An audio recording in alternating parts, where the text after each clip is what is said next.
BNP কিন্তু ক্ষমতায় যাওয়ার চেয়ে বা সরকারের গঠন করার চেয়ে বা আমি কোন এলাকায় কাকে নমিনেশন দিব, যেটা জামাত অলরেডি 300 সিটে দিয়ে সারছে, তারা ঘরে ঘরে যাচ্ছে বা অন্যান্য দলগুলো দিচ্ছে, বিএনপি কিন্তু মোর কনসেন্ট্রেট করেছিল তখন থেকেই যে এই একজনের হাতে ক্ষমতা থাকলে কি হয় আমরা দেখেছি।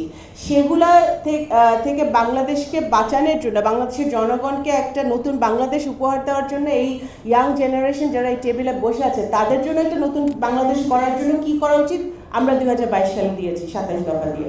বাট বিএনপি একদিকে মার খেয়েছে, গুম হয়েছে, খুন হয়েছে, মিথ্যা মামলা খেয়েছে, বাসায় থাকতে পারে নাই, তারপরেও যেমন আমাদের ছাত্রদলের ভাইরা যতবার ক্যাম্পাসে ঢুকতে চেষ্টা করেছে ছাত্রলীগ তাদের উপর আক্রমণ করেছে। আর আরেকটা দ্বিতীয় কথা যে যারা পিআর নিয়ে কথা বলতেছে তারা কিন্তু মাঠে গিয়া পিআরে বুঝাইতেছে না জনগণকে, তারা কিন্তু একবারও বলতেছে না যে প্রপোর্শনাল রিপ্রেজেন্টেশন কি। জামাতের তো প্রথম দায়িত্ব বা আপনার ইসলামিক আন্দোলন যারা পিআর চাচ্ছে বা যেই দলগুলো পিআর চাচ্ছে তাদের প্রথম দায়িত্ব হচ্ছে মাঠে গিয়া জনগণকে বুঝানো, ভোটারকে বুঝানো, ভাই আমি পিআর চাইতেছি, পিআর মানে এটা। ওরা কিন্তু এটা বলতেছে না, ওরা বলতেছে ভাই আমি আসছি আমারে দাঁড়িপাল্লায় ভোট দেন, আমার এই মার্কায় ভোট দেন, ওই মার্কায় ভোট দেন। তো দ্যাট মিনস কি ওরা পিআর শুধু ঐক্য কমিশনের রুমের মধ্যে চা বিস্কিট খাইতে খাইতে চাচ্ছে। তারা পিআর নিয়ে আন্দোলন করছে because they want to create another problem, they want to. কারণ এটা আমি যখনই মনে করি আপনি ঐক্য কমিশন 1 মাস বাড়িয়েছে না টাইম, তো ঐক্য কমিশনে আপনি একই বিষয় নিয়ে আলোচনা করতেছেন, আবার ওই বিষয় নিয়ে আপনি মাঠে যাইতেছেন, ভয় দেখাইতেছেন, আপনি আন্দোলন করবেন, কারে ভয় দেখাইতেছেন, কারে আপনি শক্তি দেখাচ্ছেন। সেই শক্তি ভয়, সেই শক্তি আমরা দেখাই আসছি, সেই আমরা মায়ের খেয়ে আসছি, আমরা গুম হয়ে আসছি, আয়নাঘর দেখে আসছি, আমরা তো সেই জায়গায় ফেরত যেতে চাই না।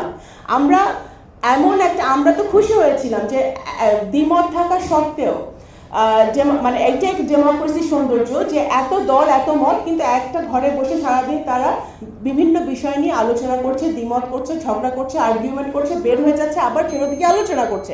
That is the beauty of democracy. এখন আপনি যদি আবার রাস্তায় যান তাহলে তো আপনি আওয়ামী লীগকে সুযোগ করে দিচ্ছেন যে শেখ হাসিনা দিল্লিতে বসে বসে তারা চেষ্টা করতেছে এখানে অস্থিতিশীল তৈরি করার। তো why do you want to go back পিছনে? আরেকটা যেটা আমি ফুয়াদ ভাই বলে গেল, উনি তো বলে চলে গেল, but I do not agree with PR নিয়ে বলছি। আর পিআর নিয়ে বলার কিছু নেই, প্রতিদিন একই কথা বলতে হচ্ছে। এখানে যে আমার ছোট ভাই যেটা বললো আমি একটু ওখান থেকে আসি, ওইটা নিয়েও পিআর রিলেটেড আমি বলি। বিএনপি কিন্তু সবসময় গত 17 বছর বা সবসময় বিএনপির রাজনীতিতে জনগণকে ফার্স্ট প্রেফারেন্স দিয়েছে, জনগণের ডেভেলপমেন্টকে ফার্স্ট প্রেফারেন্স দিয়েছে, সমস্যাগুলোকে ফার্স্ট প্রেফারেন্স দিয়েছে। তো যখন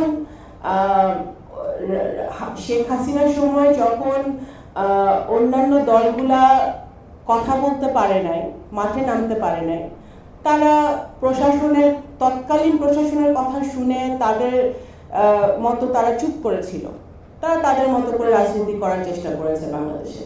বাট বিএনপি একদিকে মার খেয়েছে, গুম হয়েছে, খুন হয়েছে, মিথ্যা মামলা খেয়েছে, বাসায় থাকতে পারে নাই, তারপরেও যেমন আমাদের ছাত্রদলের ভাইরা যতবার ক্যাম্পাসে ঢুকতে চেষ্টা করেছে ছাত্রলীগ তাদের উপর আক্রমণ করেছে।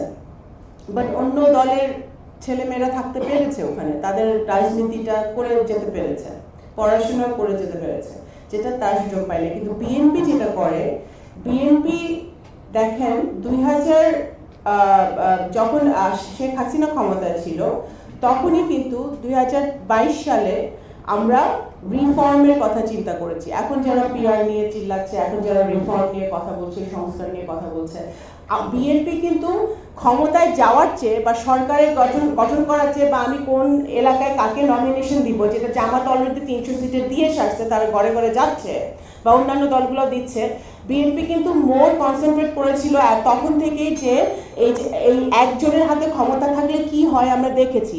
সেগুলা থেকে বাংলাদেশকে বাঁচানোর জন্য, বাংলাদেশের জনগণকে একটা নতুন বাংলাদেশ উপহার দেওয়ার জন্য এই ইয়াং জেনারেশন যারা এই টেবিলে বসে আছে তাদের জন্য একটা নতুন বাংলাদেশ করার জন্য কি করা উচিত আমরা 2022 সালে দিয়েছি 27 দফা দিয়ে, যেটা পরে 31 দফা হয়েছে। এখন এই জন্য আমরা বলতে চাই যে PR PR is a system. PR পৃথিবীর আরও অন্যান্য ইউরোপিয়ান কান্ট্রিগুলোতে পিআর আছে, পিআর হ্যাজ ইটস লিমিটেশনস। বাংলাদেশের পলিটিক্যাল কালচারে প্রপোর্শনাল রিপ্রেজেন্টেশন, প্রথম কথা ভোটাররাও এটাতে অভ্যস্ত না, রাজনৈতিক নেতারাও অভ্যস্ত না, দলগুলোও অভ্যস্ত না।